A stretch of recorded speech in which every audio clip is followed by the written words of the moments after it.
Black Sheep Poetry!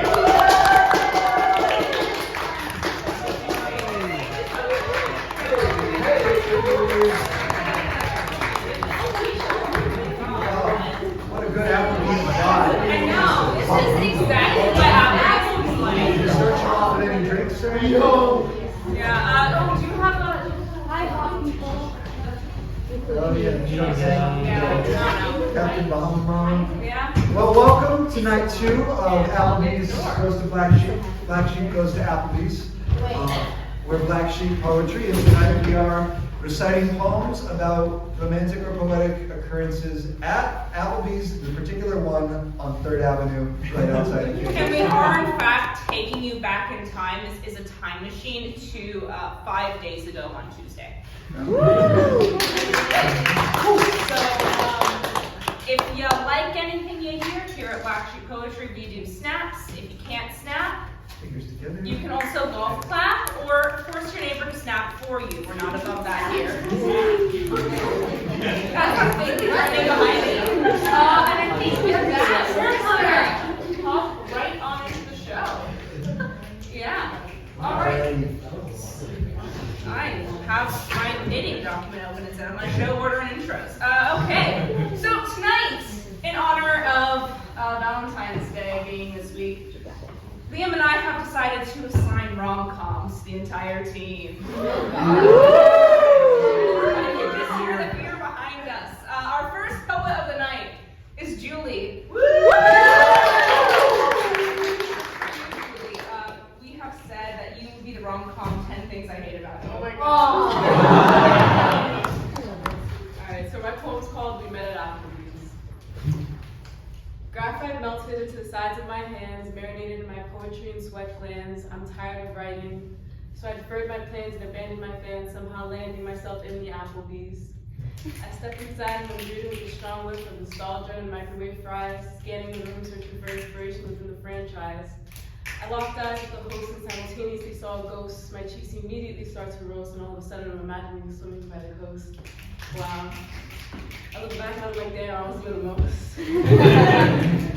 From across the street, she mouths the words, almost, and I've never fallen off so fast. She leads me to my table. She somehow can make the Applebees look less gray. I'll fall in love with the way she'll say right this way. And I'll pray that she decides to sit across from me in the booth instead of walking away. Instead, she'll say, I'm in peace and I'll be your servant today. I always forgot why I came to Applebees in the first place. Hi, I'm a writer whose hand, heart, and head hurts. She laughs and makes her way back to her staff. I look at the menu and read over my choices, but the voices in my head keep telling me to choose her. When she returned with my drink, she seemed concerned, almost as if she and I both knew the information we had just learned. From then on, I figured her and I would be a slow burn. Electric sparks shoot out from our hands as she hands me my drink, staring at each other helplessly. It hurts to blink, imagining how my name would look on her wrist in red ink. Mesmerized by how it changed our sewing sync. I'm desperate to know what she thinks. I want our love to make it out this Applebees. It's easy when the most beautiful soul is your muse. The rainy day blues feel less blue, and the bruises from bad news feel excused.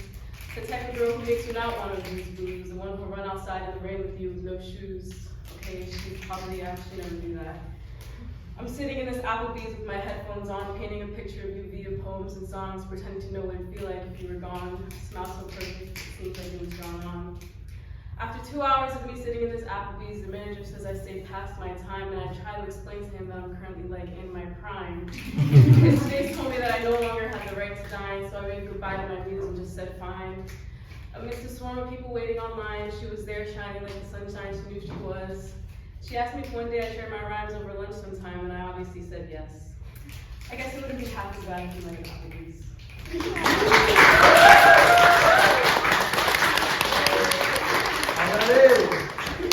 Next up, we got Mary. And for Mary, we gave one of the few films that I'm actually familiar with on this list, Enchanted! According to Rotten Tomatoes, it is. Okay, we'll take it. We'll take it. Romantic comedy. It is romantic and it is comedic, so I guess it makes sense. Yeah, I'll take it. My love, you complete me. My better half here among the half-priced apps. I know it's not much, no bottomless brunch or some other high-end place. But it's been here for all our nights, and they've all been amazing, each one as enjoyable as the last. My love, I wish it were just you and me. We can't be alone in an Applebee's. Yet the others celebrating Valentine's Day will never have what we have. That beta weave and his body pillow wish they were us. The lonely old folks and last-minute desperate dates should have stayed home tonight, consigned to solitude with some rom-com on a laptop screen.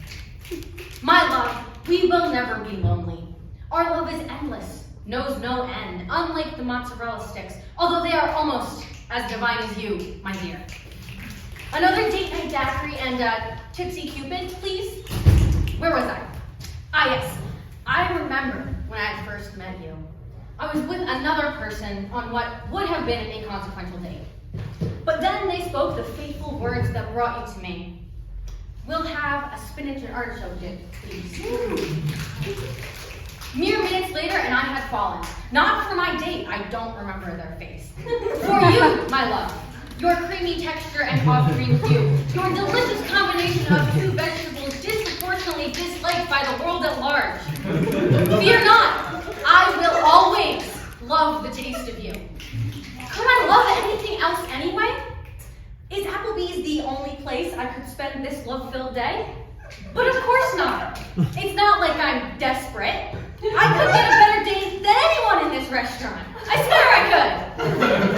It's not like I lack romantic prospects. I'm practically drowning in people to date. But none of them are you, my dear. Of course I'm not jealous of the bartender and the waitress who clearly have something going on. No, they should be jealous of us. The purest love there ever was. I'll never need anyone else. You are mine and I am yours, and I feel God in this Applebee's tonight. And what do you mean, do I want an entree? No, the dip's more than enough. Thank you.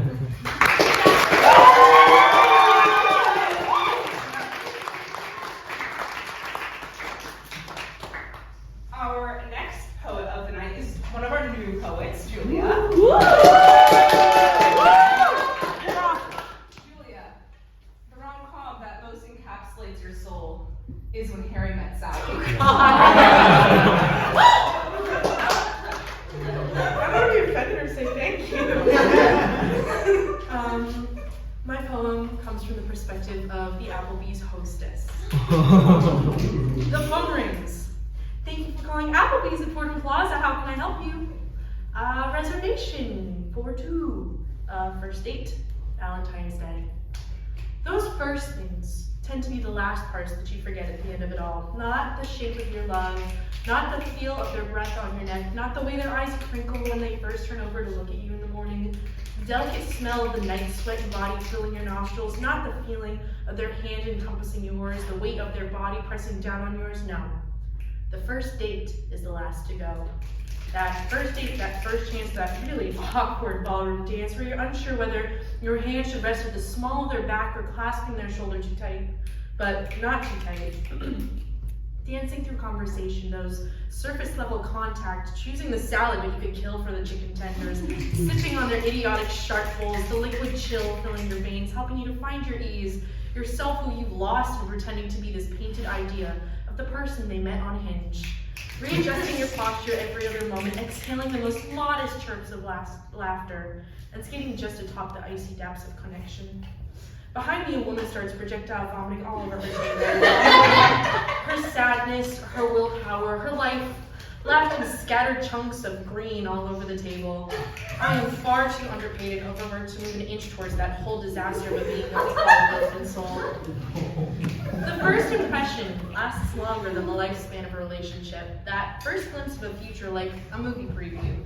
Something new and eye-catching like a movie preview, and oftentimes misleading and incomplete like movie preview. So that when you are finally in the movie, it's nothing like that preview. Sometimes it's exciting and dramatic and comical, but not every relationship is a Hallmark movie.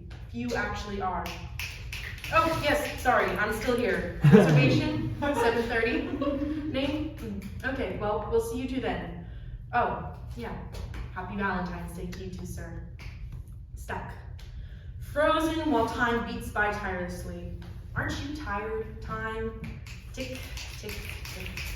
Working harder than a working class dog every day, every moment, every second, every being. Time moves slower than the beat of my heart, yet faster than I'm able to comprehend. Each day, copying and pasting from the last, though there is some variation, but not too much, because everything else gets lost in the well-behaved flow of day to day to day.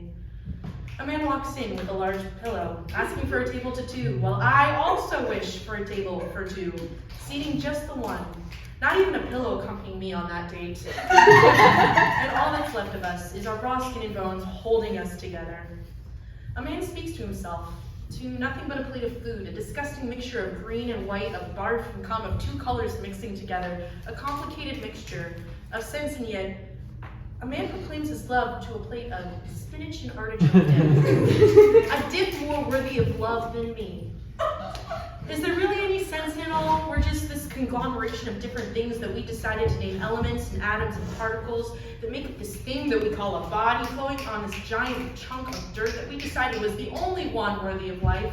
And we are here in this dirty, beautiful place we named the Bronx, surrounded by millions of other people in this city that we call a concrete jungle, that we give more worth to because some reason this man-made beauty is something we value more than that what we call that dirt-filled nature. On this damn day we call Valentine's Day, that is for those who love to show that they're in love and wear pink and red because we associate those colors with this day specifically and with love because our hearts are red. But the only way we could have ever known that was through death and destruction and decay and bleeding and pulsating grotesque death. As my feet bleed, standing here a robot, unaware of this beat on and on of days, this concrete coffin in this food trough ready for mastication called a restaurant that serves raw charred substances to mindless bees who fly in and out for some intersection with another living buzzing bee. The phone rings.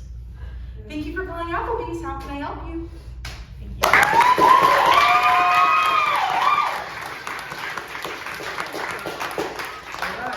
We got a duet poem from Red and Jack. Aww. I love love. True love. For Ren, I was feeling evil for a second, and I was thinking of going with The Fault in Our Stars, but the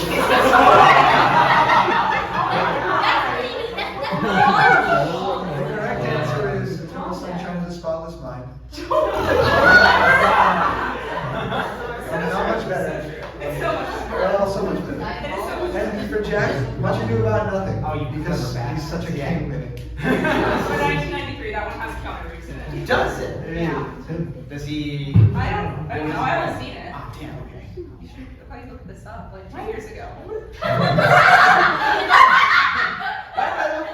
Because we have to. When you Anyway, this is not coordinated. This just happened, unfortunately.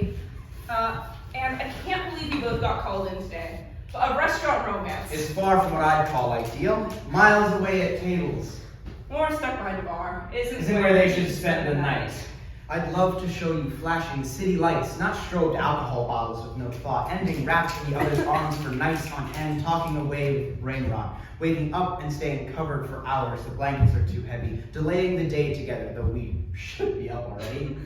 Well, if we had no responsibilities, we'd be cuddled up with a blanket in front of the TV, yelling "Frodo" at Elijah Wood, and fawning over how Aragorn always just looks so good. Or maybe we would get our hearts torn by watching Vox Machina and the Nine Horn. But the sun has rose and your face glows, so I suppose a walk through fountains, mountains, or the fires, Mordor, is for us to explore, a Lego tour or coffee along the shore. Through every twist we coexist, in the dark I asked to kiss you, and answer soft and true, not with masked pomp, that love for something new, so I won't even stop. That's new for you. Or maybe I would encourage you to take up my hobbies. So when July comes and we're in convention lobbies, all eyes are on us as we breathe life into these characters whose strife helped us through our struggles, hopes, and dreams. and kept us from bursting at the seams. It can feel like I can't see through the steam of our tea just to what degree how free you make me as we go on year 3. But I have no plans to flee, for I still need to ski with no guarantee of success. But I have thee to help me down to my knees. And slowing this all started with D and D. It's funny how this February reminds me of the spring after that mid-November when I fell in love. We're busy and stressed as fuck, working over tea and still find the time with the grace of the stars above, guided by the amazing devil and the inkpot gods who decided to roll the dice and determine our odds. My guiding shooting star in this establishment so bizarre, I'll find my way past the bar. The poet and the king. Creativity and the weight of the world. Freedom and duty. All colliding in one as we're stuck in this Applebees! We've got a spinach artichoke dip at table 2. Huh? Refill on the bottomless margaritas. You got it! Alright, a Bourbon Street chicken and shrimp platter for table 7. Date night daiquiri and a tipsy Cupid. Just give me 5. I really don't want to be here tonight. Thank you.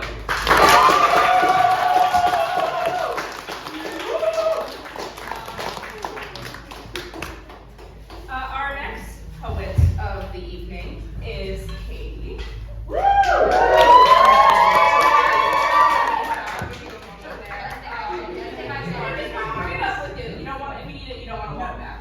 No, I'm okay. I'm good now. Now this one was more of Liam's choice than mine.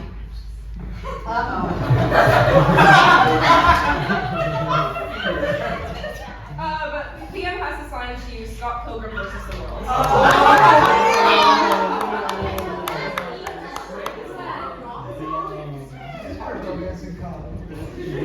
No, it's okay, guys. Don't worry. Alright, so I am a waitress.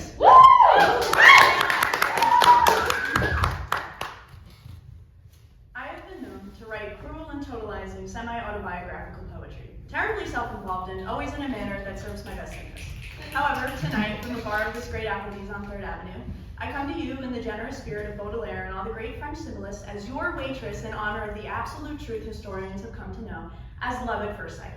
And though in the past my quality of service has been called into question, even the most ardent of my cynics and skeptics must agree that there is some pull transcendent of gravity, informally known as fate, that compels 2 horrible and insufferable people to happen upon each other, and decide their calling is to grow old and more horrible and more insufferable together. You see, across this bar of false marble sits one Dr. Margaret Elliott, distinguished professor of theology at Fordham University, an institution whose mention was often succeeded by a polite, "Oh, that's a good school," during As you can imagine, she never thought her glorious trajectory through the nobility of academia would find her at such an establishment a little too up close and personal with the dispiriting aspects of student life. But she had just missed the 9:18 train back to Pleasantville, and like many people who seek to preserve their spiritual health and moral character, was in no rush to return to Westchester County. She looked rather severe on that bright red swivel chair, elbows very rudely placed on either side of her gin and tonic, which sat largely untouched, a sad film of melted ice at its surface. You see, today had marked her second meeting with the Fordham University Press in regards to her most recent manuscript, a book that examined the American evangelical panic in response to John Lennon's heavily disputed claim that the Beatles were more popular than Jesus, which has once again been denied for not reflecting the values of the University Press's body of work. "But I did my dissertation on this," she had said. "I know what I'm talking about." "We don't care," they replied. "We hate you and we think you're ugly." So, the type of person who delighted in being sorry for herself, she decided to indulge in a little public despair. Her father had always joked that she had a miserable disposition. Even as a child, her face had naturally rested at a kind of morose, disaffected frown, so much so that strangers were in the habit of coming up to her on the street and asking if everything was all right. So there she sat, looking grave as ever, hoping that some poor unknowing soul would inquire if she had ever thought the last decade of her life, with its loans and their crippling interest and all the great stacks of British newspapers, would leave her destitute in the bar of this Applebees. For though she would never admit it, she had always longed for someone to complain incessantly to, ideally for the rest of her life, but even a mutual partnership outside of the outdated patriarchal bond of marriage that lasted into her late middle age would do as well. A short burst of cold air, a readjustment of her sweater, and a turn of her head seemed to pull through the door Professor Robert Stone, adjunct lecturer and recent hire in the Ford's prestigious and very well-funded art history / music department. Terribly out of breath for someone who merely had to siege forward with his elbows, his ill-fitting tweed coat hung loosely on his shoulders, and his pants that cut too high above their ankles gave him the appearance of a child whose mother had anticipated another unexpected growth spurt in all the wrong places. He had struggled this way through many parts of his life, having earned his new position for his unique specialization in late Renaissance animal portraiture. During his senior year at NYU, he had panicked when the deadline for his thesis approached, and having always loved the C.M. Coolidge painting of dogs playing poker, figured he could always change his mind later and left it at that. But he had never had the resolve to change much, and so his one-bedroom apartment in Hoboken was littered with tacked-up Dutch anatomical studies and covers of cats from the New Yorker you might find lying around in your grandma's bathroom. He made his way towards the bar in the kind of desperation of someone who is too embarrassed to admit to themselves that they are about to miss the bus. For on this very typical morning of his, with his 2 cups of chamomile tea and reruns of BBC detective shows, the empty right side of his quilted plaid couch seemed to weigh on his mind. The kind of loneliness that creeps in through the blinds and sets heavy on your chest, as if you've lost something you cannot name. He had realized in all of his 29 years of living that he had not once ever set foot into the depths of a strip mall or commercial development bearing the mark of the Big Red Apple, and deeply frightened by the swift undulation of his life, the visions of all the many men he had chosen not to become, he asked himself, if not now, when? And so, in his undertaking of this desperate search for meaning, he had charged through the waiting room with all the nervous college kids and struggled to hoist himself up on a high-top chair. It was in that moment, in the slight turn of both their heads, in the brief meeting of their gaze, a course of action like 2 asteroids set unwittingly by the hand of gravity, and the radical acceptance of 2 drivers before they are totaled. Inevitable, terrifying, permanent. Margaret, masking her relief with a practiced glare, was eager to greet the potential victim who had chosen to sit so close in the entirely empty sports bar, reserved for the losers too proud to go on consolation first dates. Had they no shame, the proper etiquette was at least 4 seats. She shifted her head ever so slightly to the right, wanting a glimpse of whom had breached the revered social contract those who find themselves alone and or lonely at the nearest bar have all agreed to uphold, and prepared to find someone who evoked in her the same pity she experienced when she laid eyes on a very mad poem made an earnest or an ugly dog. But instead, as she caught the soft slope of his profile, she was suddenly and deeply taken with the image of what she would make for breakfast the next morning. A pair of matching plates and cutlery sat across from each other on the counter, the sound of fried eggs crackling on the stovetop. She had never felt something like this before. It was the kind of thing that would happen in a magnetic field song, embarrassing, ridiculous, deep within her gut. She couldn't help but stare. Robert, having found himself 2 chairs down from perhaps the most off-putting woman he had ever seen in his life, was staring vacantly ahead at the elegant bits of liquor, absent-mindedly chewing on the plastic red straw that poked out of her drink like a dog. Though he had come for the regional accoutrements of the Bronx and the family-friendly atmosphere, he found himself inexplicably drawn to the intensity at which she fixed her gaze, wondered what it might be like to have someone who could hint like that. And in the philosophical predicament of young women who find themselves trapped by the psycho-horrors of the 21st century, was so busy wondering what it might like to be looked at that he didn't realize she was actually looking at him, rather intently actually, like almost scowling. Overwhelmed by the awakenings, only a man who has entered an Applebees for the first time may experience, he opened his mouth and blurted out the first thing that came to mind. Are you all right? Margaret bristled, almost overcome with an insane fit of laughter. No, she replied. My life is horrible and everything bad happens to me. Oh, Robert paused. Sorry, you just don't look like that kind of person bad things happen to. And it was true that she didn't. She was the kind of person who meticulously curated imposing presence, straightening her shoulders in the mirror, perfecting the pronunciations of words like obfuscate and pernicious, nodding vigorously each time you opened your mouth to indicate she was actively listening, even if you hadn't yet spoken. Her diet primarily consisted of pungent bitter foods, black coffee, tinned fish, green olives, cruciferous vegetables. She was 5'7"3/4", but had always held the belief she deserved to be taller. Maybe then she would have been the center of her intramural basketball team in college. All of these things would normally lead to a well-adjusted person, steadfast in the faith that their life had taken its proper direction, but Margaret would not accept this. In fact, she'd always felt that there was something deeply wrong with her, that she would spend the rest of her life with the certainty she could never really enjoy it, a prideful conceit that she was not as normal as everyone suspected her to be, that she was the only one who could grasp this enduring inner suffering. And armed with only her resolve, she scoffed at Robert and turned to look away. You look like the type of person who would say something like that. And it was true that he did. He was the type of person who shrunk himself to fit other people's concerns. He was always apologizing incessantly for something, raising his hand in lectures to say, to speak to your point, and, well, I would never want you to feel like you could never tell me how you really feel, because I would never want you to really feel that I didn't really feel whatever you felt, even if he didn't necessarily feel that way. He took after his grandmother. He was the only person under the age of 30 who didn't pick the raisins out of their scones, but he had picked up smoking in college even though he never looked cool doing it. Like, he would pinch it between his thumb and his forefinger, and he never drew enough smoke out, and he always hacked and coughed for an uncomfortably long time after. But he did well, and he was always really listening to you, and he always remembered when it was your birthday. Someone that dependable, who always kept the right thing to say close to their chest, could take pride in their kindness, but this seemed lost on Robert, who had recently begun to feel as if he had never wanted anything more than the people who needed him to want him instead. That he had spent the entirety of his life waiting for someone else to lay bare all the good that was buried deep inside of him, something he was convinced he could never do on his own. And most secretly, he feared perhaps there wasn't anything of interest at all, not even to himself. And so, foreseeing Margaret's eventual disappointment, Robert too looked away, focusing on his gaze on the steady flow of late-night BX-17 lines.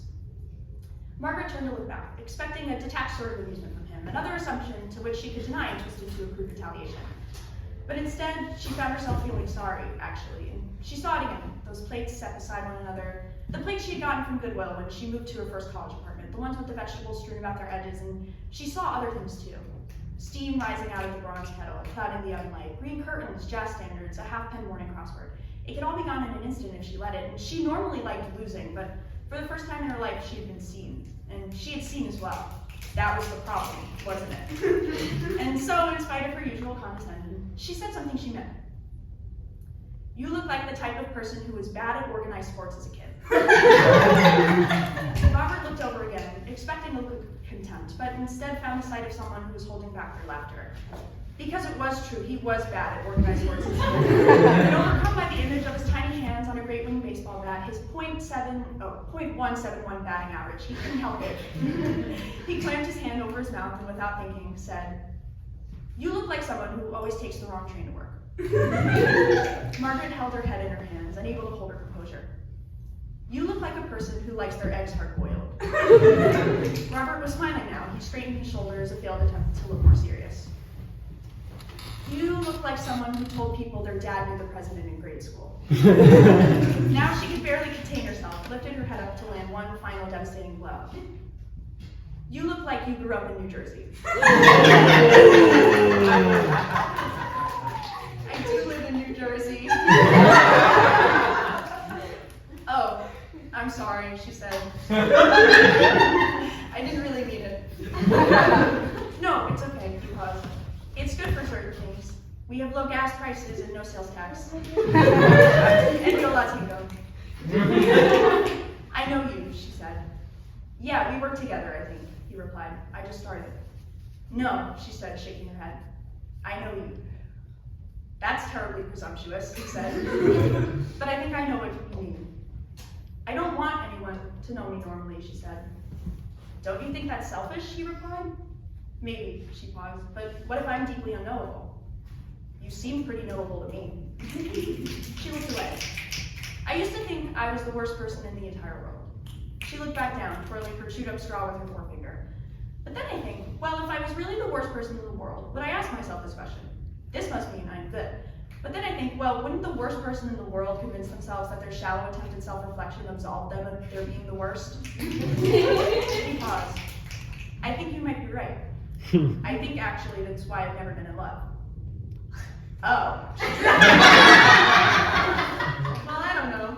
You seem well equipped to love. You have a good sense of it." "Yeah," he sighed. "I think I'm just afraid.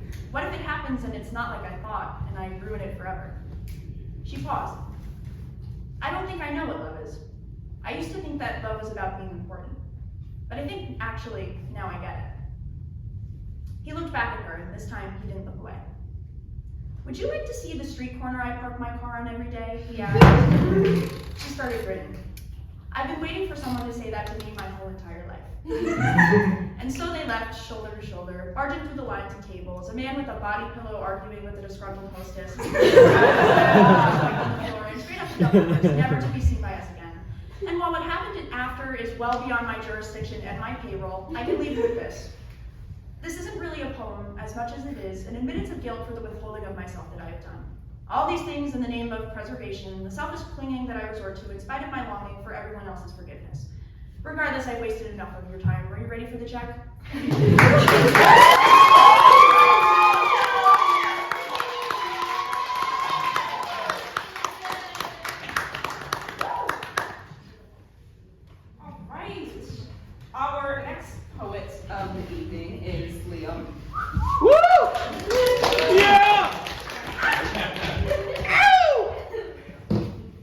See, I was gonna be nice and do your favorite movie, and then I decided maybe I'll be a little mean, and then I decided I'm being nice again. Oh. So, for you are forgiving Sarah Marshall. Oh,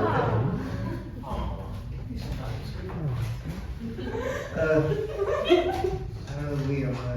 I'm Ed Durkin, corporate operations management specialist for locale within the general northeast and eastern complex area.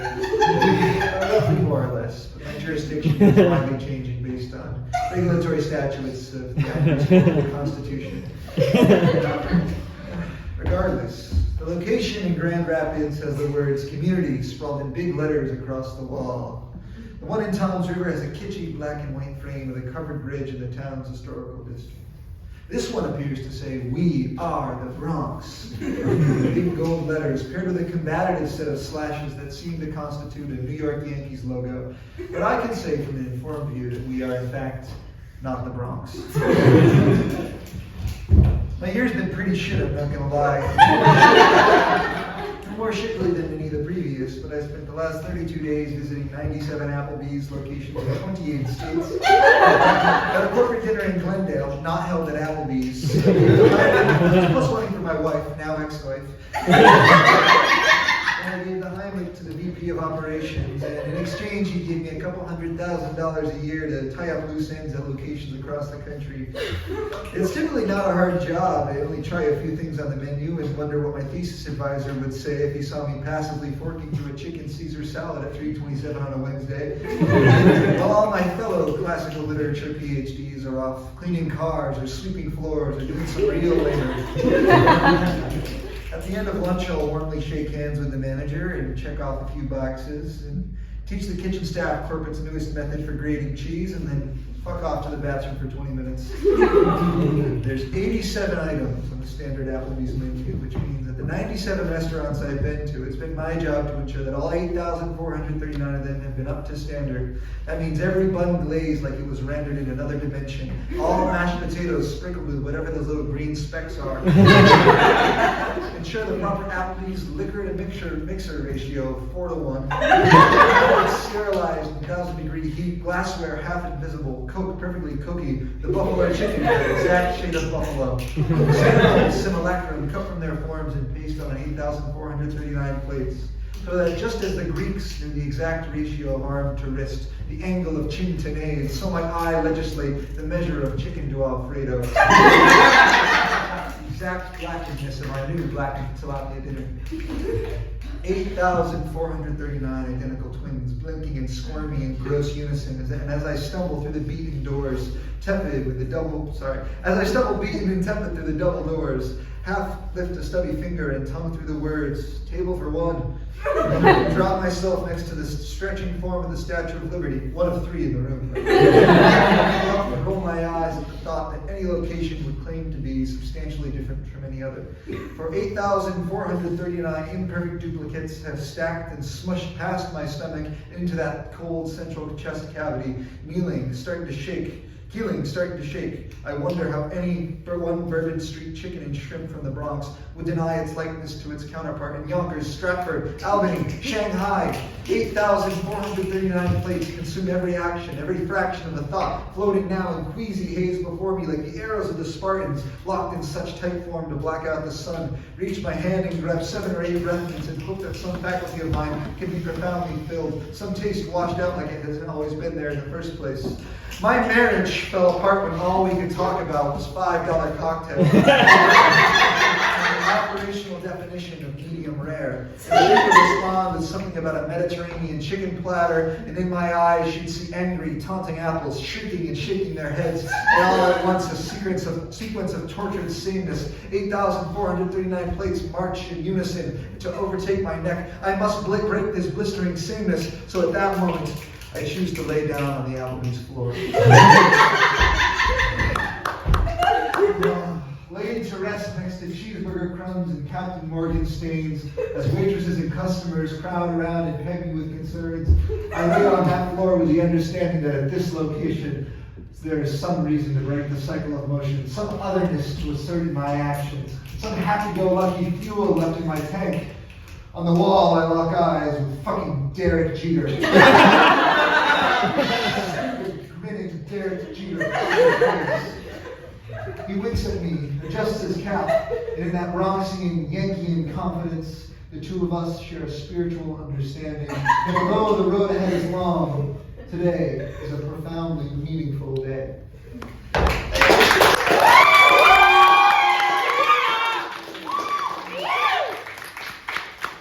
up is a silly fella, Chris. For the purposes of this show, Chris's rom-com is Her.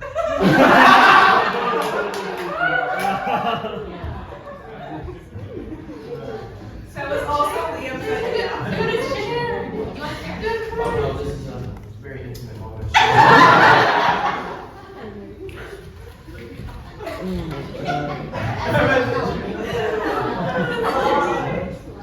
I took my body pillow to Applebees. Or at least that's how it seemed. Considering from my perspective, I went on a date with the girl of my dreams. This isn't supposed to happen for a guy like me. I was raised Catholic, so to dine with the devil is more than heresy. I'm not staying bargain, and I Giuseppe Tartini forsake years of tradition and risk of running with the Inquisition for a Bourbon Street chicken and shrimp platter. I said it was a fair trade. Who would think of being sent to hell when they found heaven on earth? Or, better yet, when they found their way out of 9 circles of social condemnation and self-ridicule, and waiting for them at the gate was no friend or relative warden, but a complete stranger. Someone you might have seen in passing, though unprepared and lacking confidence rather than interest. You feign obliviousness, assuming that you both are of separate existences, like Mercury and Venus. Yet, all it takes is one whiff of their perfume for you to lose your independence. Oxygen becomes toxic to you, and without the airs of X, you would sooner swallow your tongue and suffocate. To avoid this, you steal a glance at their profile as tectonic plates and paradigms drift, and without a proper name for your idol, you simply call them God. You try explaining this to the hostess, but she refuses to concede. You're alone and can't take up 2 seats with her. If only she knew. Fool. Her understanding of love is developed as a 2nd grade class's introduction to Shakespearean sonnets, so I don't judge her too harshly, seeing that she stands under the threshold of courtship with the absolute power to thwart any tryst. In some ways, we are kindred spirits, both cherubim, who've had our feathers plucked, and after having her golden arrows taken, all she has are lead darts and what remains of her enthusiasm for the joining of hearts. You know, I would have forgiven her if she didn't call me a dirty basement door on the inside. Just further proof there's no reasoning with real lifers. They call you delusional because you cherish things that aren't real, but so do they. Afraid to disagree, they bury themselves, communicating in eulogies. They find affinity in self-destructive habits, making it difficult to distinguish whether the chains of bondage are tighter around theirs or the necks of their acquaintances. Yet, it's better to walk in the coffee line and hang out in the gallows with your co-conspirators, as opposed to valiantly setting out to lay all the misbegotten lords of cinder to rest, and placing down new kindling for the coming age of fire. That's a Dark Souls reference. Yeah! Not like any of these plebeians would understand. They don't even recognize demonic royalty when she stands in their way, nor the threat she poses. Fortunately, my lady is merciful and pities me. Otherwise, that forlorn hostess would come to further dread this day, having slighted the crimson-haired princess of ruin and her onyx blade of woe.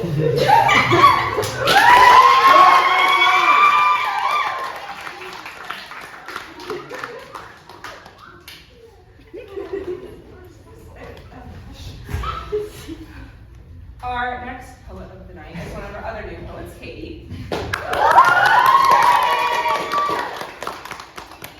To me, you just radiate the energy of 13 going on 30.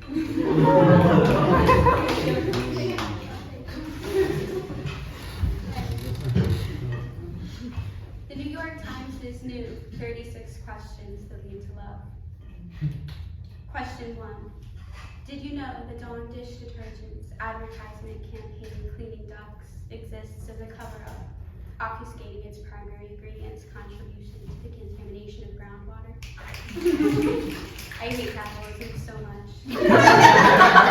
So I'm going to do my part, being a vegan starting today. The waitress comes.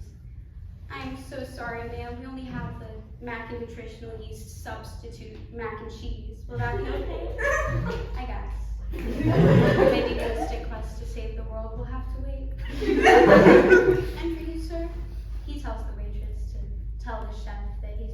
apology for formerly being an ROTC kid. Just the picture then? He says make it too. I guess I know his answer to question number 8, but he still asks me, what are your thoughts on drinking on an empty stomach on the first date? I personally am more offended by the fact that he sold his soul to the United States military. Did you know that the Pentagon is the world's largest fossil fuel consumer? And a follow-up, what are your thoughts on going vegan? The mac and cheese arrives. What's your favorite book? He's a real highbrow browser of the Kansas City International Airport's romance section. Lunches with the most smut are on the top shelf. I'm embarrassingly a little less sophisticated. A sucker for rest stop novels. What can I say? I like the cover art. What about Russian classics? Another guilty pleasure. As he watches me dig into the mac and cheese, we get into a deep, meaningful discussion about Dostoevsky's Crime and Punishment's first 5 pages. Have you ever thrown up on a plane? What are your thoughts on Granny Smith apples? Your favorite One Direction number? If you could have any superpower in the world, why would it be flying? Toads? Did you know that burying a body is bad for the environment? When I die, I want to be cryogenically frozen and then brought back as part of an underground photo drive by a secret society attempting to instate Bernie Sanders' great-great-great-granddaughter as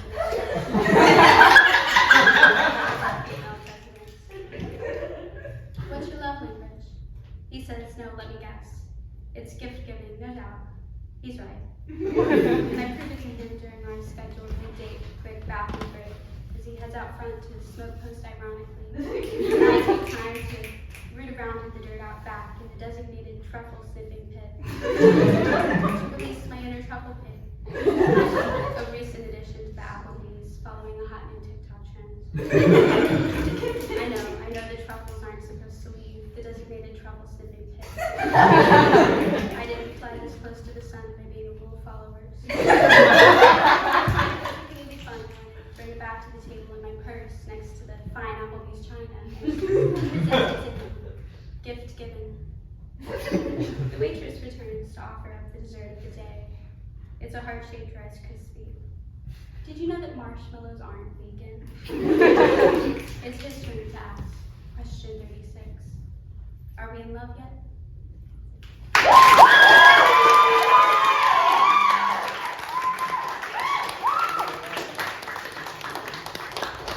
Last but not least, we got Reese.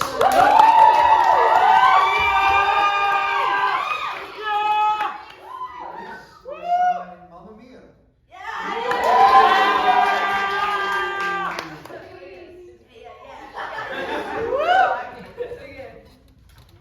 This week, I've decided to cut my losses and move on. It must be the 20th time I've said that, but this time I actually mean it.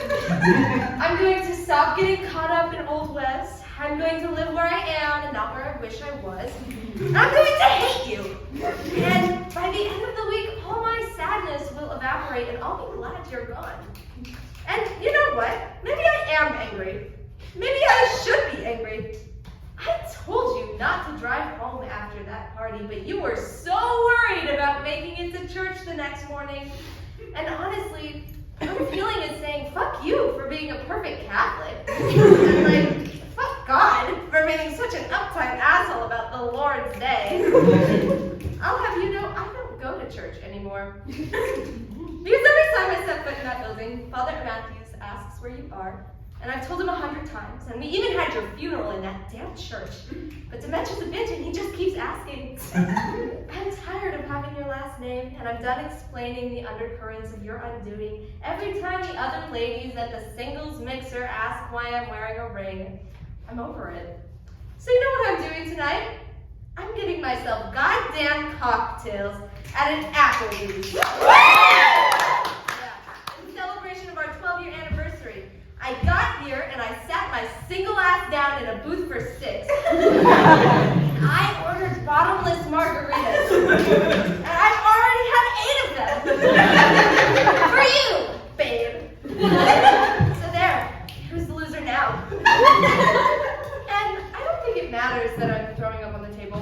It doesn't matter that everything is burning and that I can't get a proper grip on the fucking key fob. I don't care for your face, which is laughing at me from across the table in some stupid, twisted hallucination. And through the buzzing in my ears, I can hear the waitress telling me to leave or she'll call the cops. And I tell her to call them. I tell her to fuck off and call the cops, and they can take me away. Yeah. In the parking lot. I spend what feels like ages jamming my key into a car door that is not my own. And thinking to myself about all the crazy shit I'm gonna do when I hit open road. Because you didn't care about your life. And my life has only ever held value when you were holding my heart, and you've given me up. So I will give myself up. And for some reason I'm crying. I'm sobbing on the floor of the parking garage and missing you, wanting you to come back. I sit there wishing I had just gotten out of bed to pick you up when you called me, but instead I told you I was done with your bullshit and that you could sleep there. I'm sober up so you could deserve our perfect life. I didn't expect you to try to prove yourself to me, and I didn't expect you to die. I sit there for hours, hours and hours, until this random woman approaches me, says it's her car I've been scratching up, asks if I need a ride. She takes me home. Her car smells like clean laundry, and I ask her if she's been doing laundry. And I don't know if she responds or not, only that she's too kind. And I've been waiting for someone to reach through the depths and retrieve me from this disgusting place I've been stuck in for ages. Thank you.